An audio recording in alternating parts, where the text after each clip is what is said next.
A mí me tocó la tarea de contarles en qué está el proceso de elaboración presupuestal, este largo proceso que comenzó allá por abril y termina en agosto, a fines de agosto, cuando se presenta el proyecto de ley al Parlamento. Y por lo tanto vamos a tratar en este breve tiempo que tenemos de resumir cuáles son las principales etapas que se deben transitar y en qué estamos actualmente discutiendo. Lo primero, unos grandes titulares, ideas fuerzas.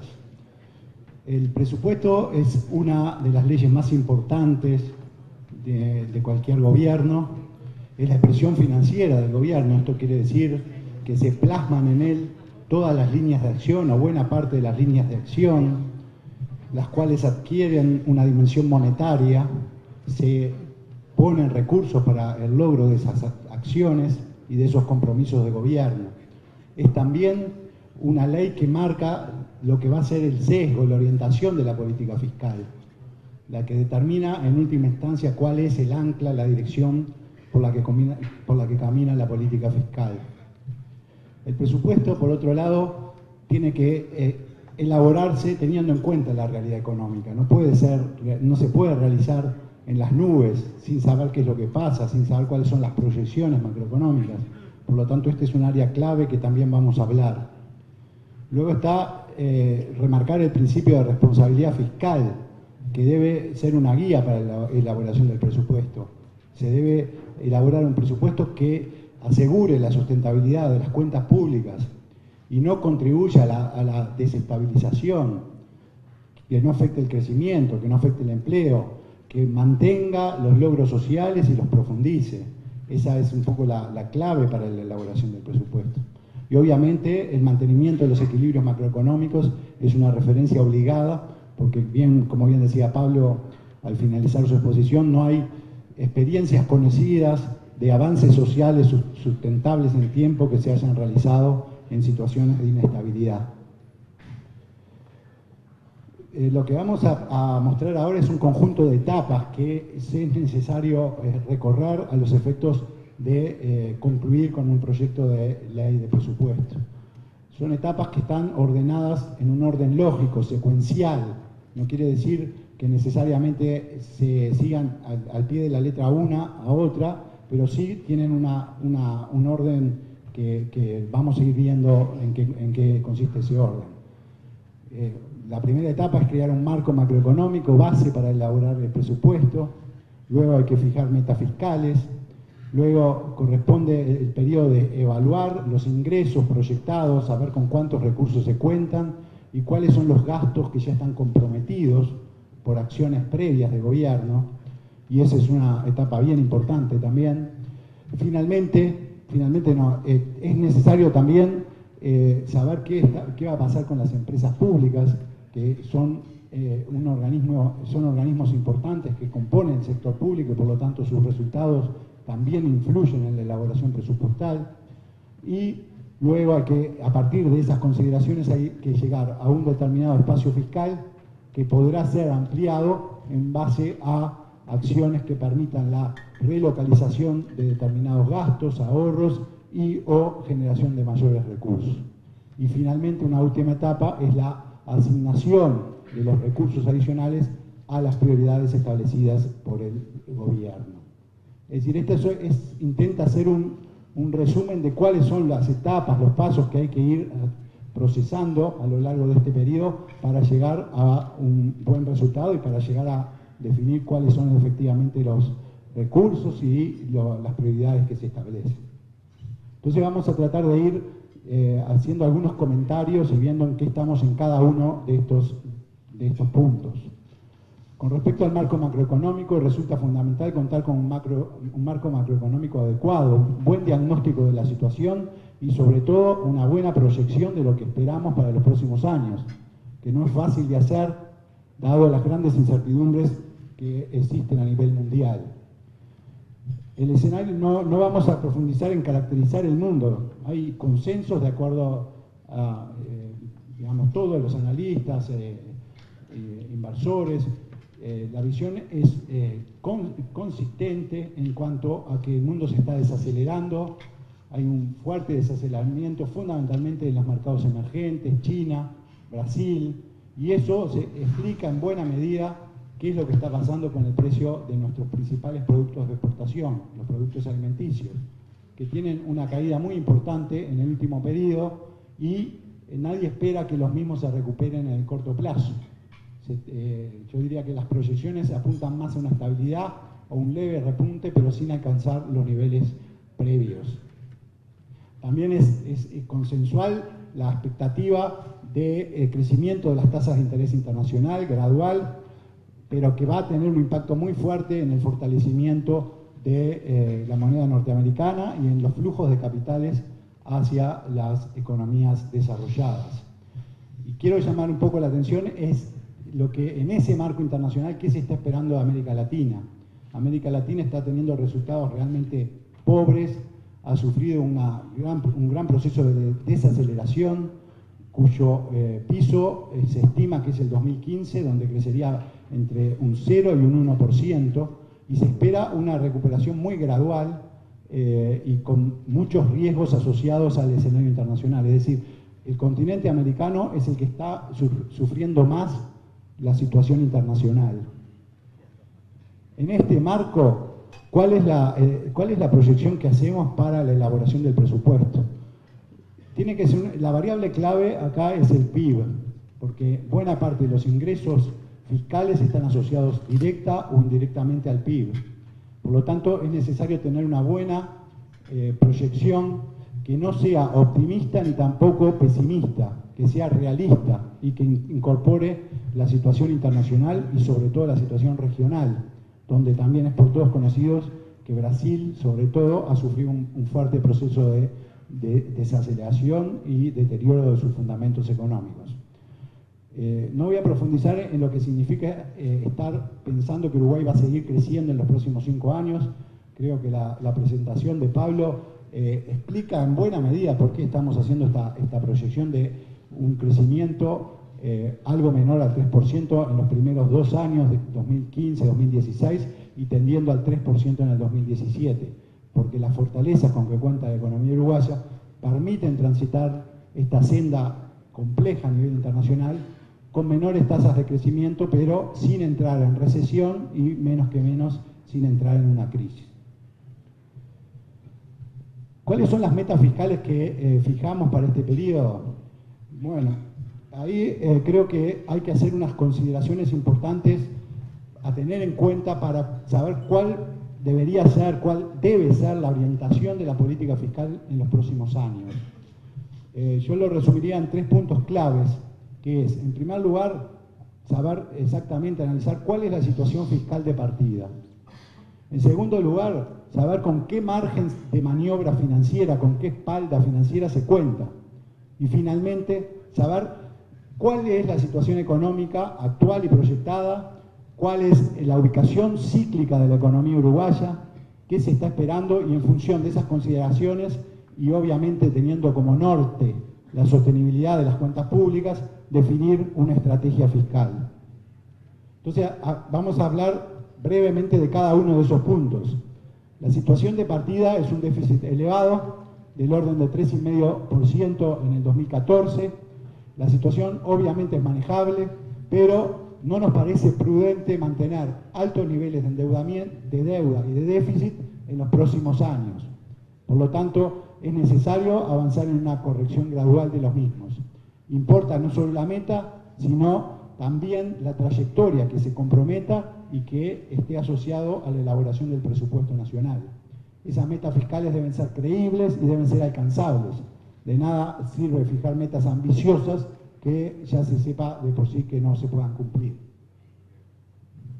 Respecto a la espalda financiera, la fortaleza financiera que tiene el país, este es un punto que nos hemos encargado de establecer, de mostrar, de exhibir en todas las presentaciones y creo que es bien compartido por todos, que Uruguay tiene una espalda financiera muy importante, derivada de un nivel bajo de endeudamiento, un perfil de vencimientos muy holgado, con pocos vencimientos de corto plazo, buena estructura de la deuda por monedas, por plazos. Esta situación es muy diferente a la que ocurría en otros periodos, que nos imponía una estrategia fiscal basada en las urgencias. Este no es el caso, estamos en una situación donde podemos adoptar una estrategia gradual de consolidación fiscal, no estando apurados por urgencias financieras, por corte de financiamientos o cierre de mercados, etcétera, que el país supo sufrir en otros periodos. Y la última consideración es ver un poquito qué es lo que se está esperando con la economía y sobre todo con la evolución cíclica de la economía. Estamos pensando de que luego de unos años en que la economía creció por encima de la tendencia del producto potencial, estamos pensando que la economía se va a desacelerar y va a crecer levemente por debajo de la tendencia. Es decir, vamos a estar en la parte baja del ciclo, o sea, nunca en situaciones digamos, si uno mira la serie de lo que los economistas llaman brecha del producto, vamos a estar, sí, por abajo de la tendencia, pero no en una situación realmente crítica. En ese escenario es adecuado y conveniente adoptar una política fiscal de sintonía fina. ¿Qué quiere decir esto? Quiere decir que esa política fiscal no debe o no debería sacrificar crecimiento, agudizar la desaceleración de la economía, ni tampoco afectar negativamente las expectativas de los agentes económicos. Tenemos la espalda para hacerlo y por lo tanto no nos parece razonable, conveniente aplicar un ajuste fiscal que implique agudizar el ciclo económico y que inclusive pueda generar expectativas negativas en los agentes económicos. Como consecuencia de esas consideraciones, ya hemos anunciado, el ministro ha anunciado, el objetivo de alcanzar una meta de resultado fiscal del 2,5% de déficit, de 2,5% del PIB en el 2019, que es consistente con un resultado primario de un 1% positivo al final del periodo. Este número, el 1% del PIB de superávit primario, nos permitirá consolidar el ratio deuda-PIB en unos niveles confortables, manejables y bajos. Pero el objetivo es ese, tratar de avanzar de un resultado primario de negativo de 0,6 en el 2014, que incluso es un poco más porque hay elementos extraordinarios que hacen que el resultado estructural sea deficitario un poco mayor, en torno al 1% deficitario, pasando a un superávit primario del 1%, es decir, un ajuste aproximado de 2 puntos del resultado primario, el cual en principio se haría una parte por las empresas públicas, un 1%, y el otro 1%, el esfuerzo lo haría el gobierno central. Unas muy breves consideraciones respecto de lo que son las proyecciones de ingresos y de gastos. Las proyecciones de ingresos hay que proyectar cada uno de los impuestos, pero en buena medida la inmensa mayoría de los impuestos están vinculados al nivel de actividad y por lo tanto las proyecciones están atadas a lo que es el PIB. Hemos estado observando una desaceleración de la recaudación de la DGI y por lo tanto de alguna forma esperamos que en el futuro los recursos genuinos que cuenta el Estado para cumplir sus obligaciones crezcan a un ritmo menor y muy cercano al PIB. ¿Por qué muy cercano al PIB? Porque las ganancias de eficiencia, que en el pasado fueron muy importantes, no estamos esperando que sean de la misma magnitud en este periodo, porque ya estamos en niveles muy bajos de evasión y de informalidad. Por lo tanto, la principal fuente de recaudación será el crecimiento genuino de la actividad. Sobre las proyecciones hay un conjunto de gastos que tienen un comportamiento predeterminado, un conjunto de gastos públicos. Si uno mira lo que es el gasto total del sector público, puede afirmar que aproximadamente un 30% de ese gasto efectivamente se decide en la ley del presupuesto nacional. Esos son remuneraciones parcialmente, gastos no personales, inversiones, parte de las transferencias. Pero hay un 60% del PIB que prácticamente está predeterminado porque viene dado por leyes anteriores, por contratos previos. Estamos hablando de pasividades, intereses de deuda, recursos destinados al FONASA, transferencias a las AFAPs, transferencias a los gobiernos departamentales, otras prestaciones activas del BPS. Y luego tenemos las inversiones de las empresas públicas, el gasto de funcionamiento de las empresas públicas, que se define no en el presupuesto nacional, sino en los presupuestos que cada empresa eleva a consideración del Poder Ejecutivo. Los gastos siguen creciendo. Los principales gastos endógenos que le llamamos, que son las pasividades y los recursos de salud asociados al FONASA, esperamos que sigan creciendo por su propia lógica, digamos.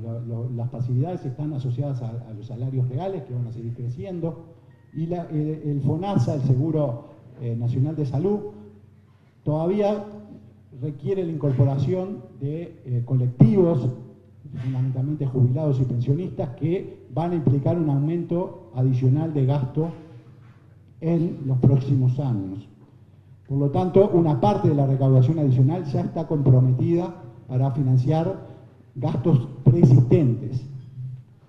A esto hay que agregar que la partida de intereses también esperamos que suba levemente como consecuencia de suba de tasas y el endeudamiento adicional, y otros gastos adicionales como puede ser la ley de nocturnidad recientemente aprobada, la ley de reproducción asistida, eventuales juicios ganados por el Poder Judicial, por funcionarios del Poder Judicial, si los hubiera.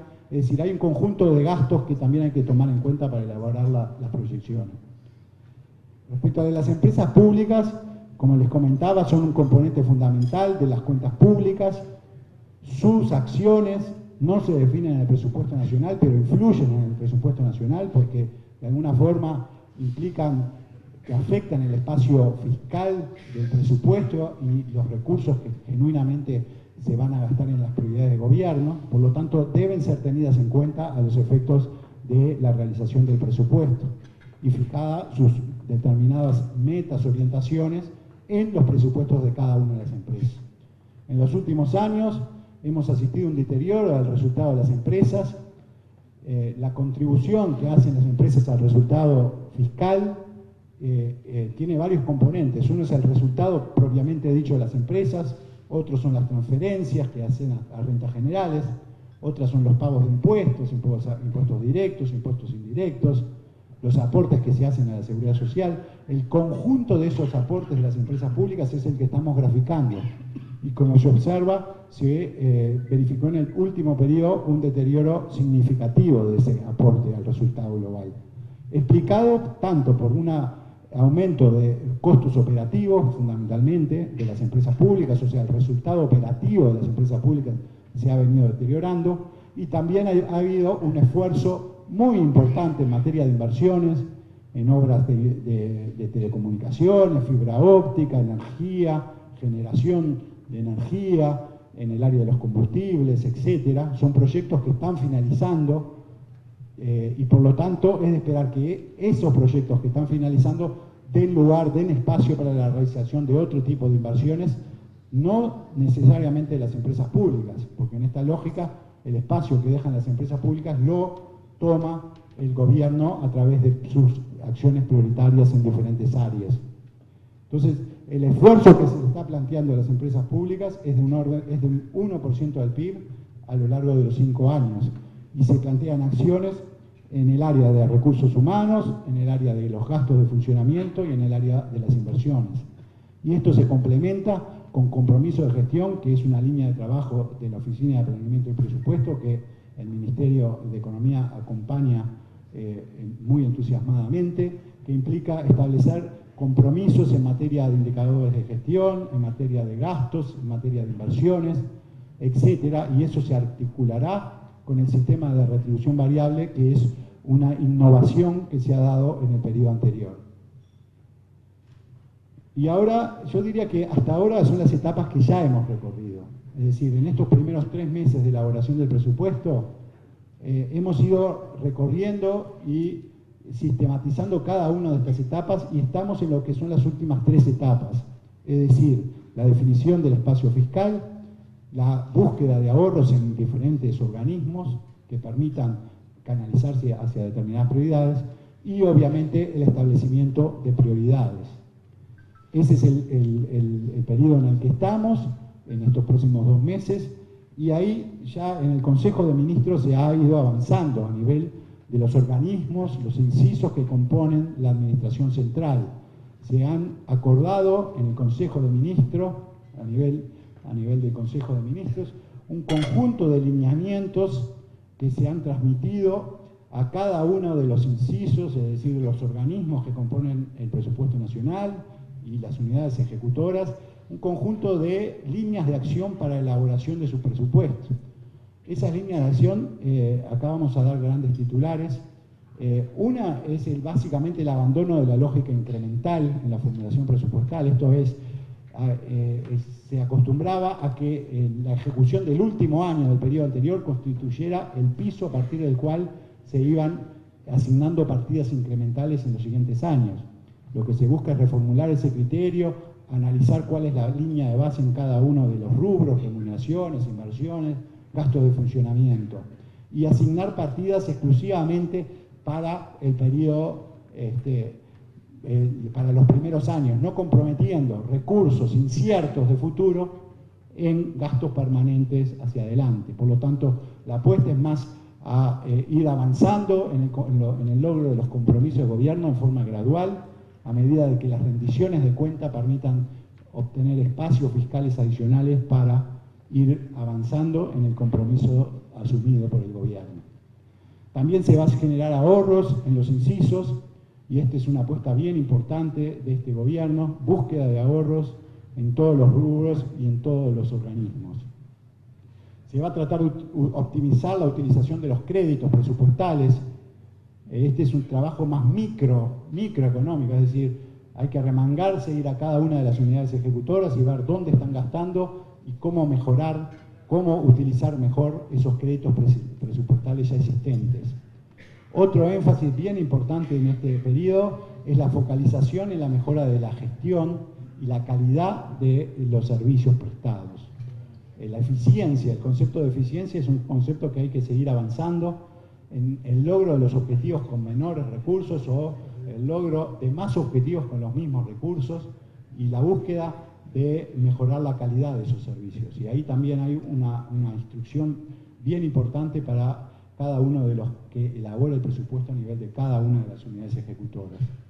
La priorización también hacia adelante de determinados planes, dejando de lado otros. Este es un concepto fundamental. Priorizar significa justamente eso, definir cuáles son las áreas realmente prioritarias a nivel de cada ministerio y a nivel de cada uno de los organismos que compone y priorizarlas efectivamente en materia de recursos.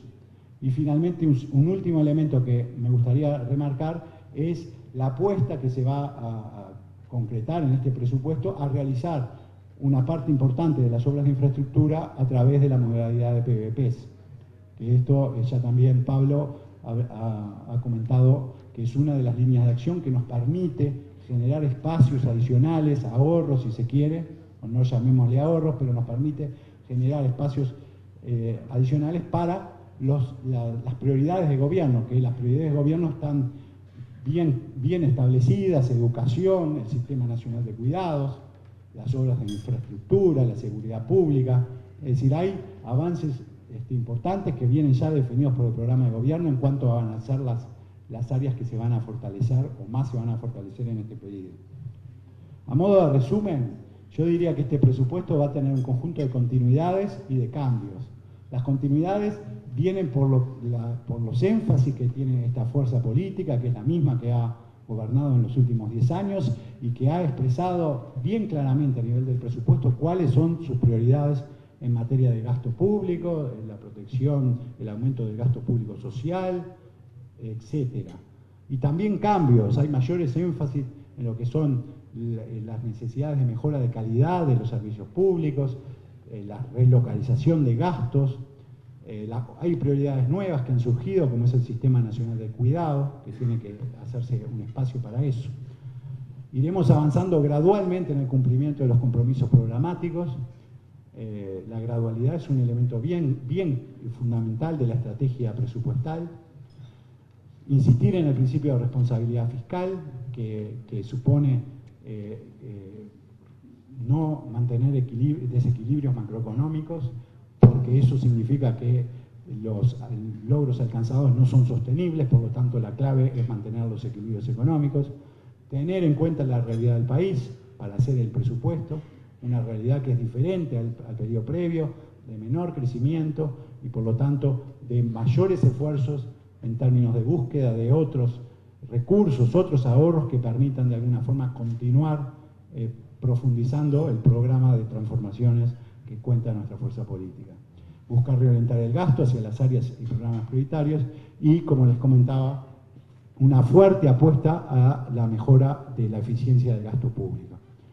Como reflexión final, simplemente transmitir que Uruguay en los últimos 10 años ha verificado un proceso bien importante de transformación productiva, de mejora del bienestar social, de avances sociales bien importantes, y es objetivo fundamental de este presupuesto, en un marco de sostenibilidad de las cuentas públicas, es un objetivo fundamental de esta ley de presupuesto continuar avanzando en esa dirección, continuar avanzando, continuar profundizando los cambios y, si se quiere, continuar mejorando el bienestar de los uruguayos.